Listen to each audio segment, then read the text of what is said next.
सबको श्री कृष्ण जन्माष्टमी की हार्दिक शुभकामनाएं। दोस्तों, श्री कृष्ण जन्माष्टमी का हिंदुत्व में बहुत महत्व है और यह पर्व पूरे देश भर में नहीं पूरे विश्व भर में धूमधाम से मनाया जाता है। इसके पीछे एक बहुत ही पौराणिक कथा है। आइए जानते हैं इस कथा के बारे में। द्वापर युग में भोजवंशी राजा उग्रसेन मथुरा में राज्य करते थे। उनके आतताई पुत्र कंस ने उन्हें गद्दी से उतार दिया। जब वासुदेव जी देवकी के साथ विवाह करके अपने घर लौट रहे थे तो उस समय उस रथ को उग्रसेन के पुत्र और देवकी का बड़ा भाई कंस ही हाँक रहा था। उस समय आकाशवाणी होती है कि कंस इस देवकी का जो 8वां पुत्र होगा वह तेरा वध करेगा। कंस मृत्यु के भय से कांप उठा और वह तुरंत देवकी को मारने के लिए तैयार हो गया। तब वासुदेव जी ने उसे बहुत समझाया और कहा, हमारी जितनी भी संतानें होंगी उन्हें मैं तुम्हें खुद लाकर दे दूंगा। कंस ने वासुदेव की बात मान ली, लेकिन उसने दोनों को बंदी गृह में कैद कर लिया। वासुदेव देवकी के एक एक कर 7 बच्चे हुए। उन सभी को जन्म लेते ही कंस छीनकर मार डालता था।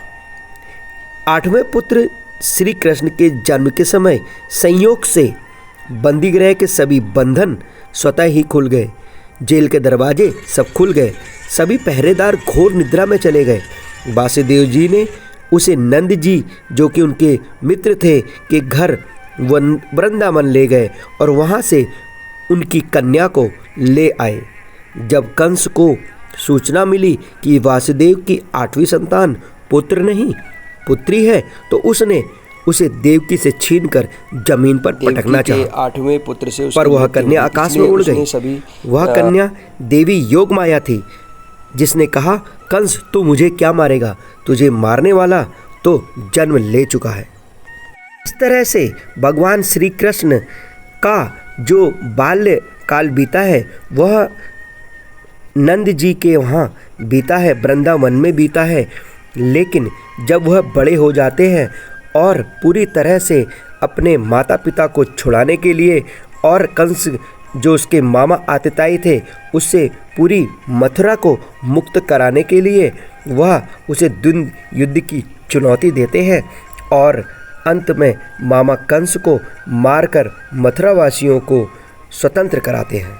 इतना ही नहीं, श्री कृष्ण ने कंस को मारने के बाद महाभारत में भी बहुत बड़ा एक रोल अदा किया है। पांडवों का साथ देकर उनको युद्ध में विजय दिलाने का श्रेय भी भगवान श्री कृष्ण को ही जाता है।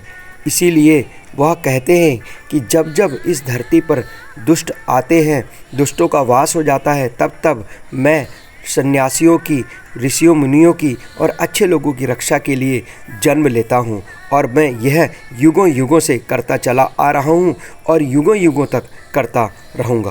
तो इस श्लोक के माध्यम से समझा जा सकता है, यदा यदा ही धर्मस्य ग्लानिर्भवति भारतः अभ्युत्थानम् अधर्मस्य तदात्मानं सृजाम्यहम् परित्राणाय साधूनां विनाशाय च दुष्कृतां धर्म संस्थापनार्थाय संभवामि युगे युगे। कृष्ण से जुड़ी हुई ये रोचक जानकारी आपको कैसी लगी कमेंट बॉक्स में कमेंट करके ज़रूर बताइएगा।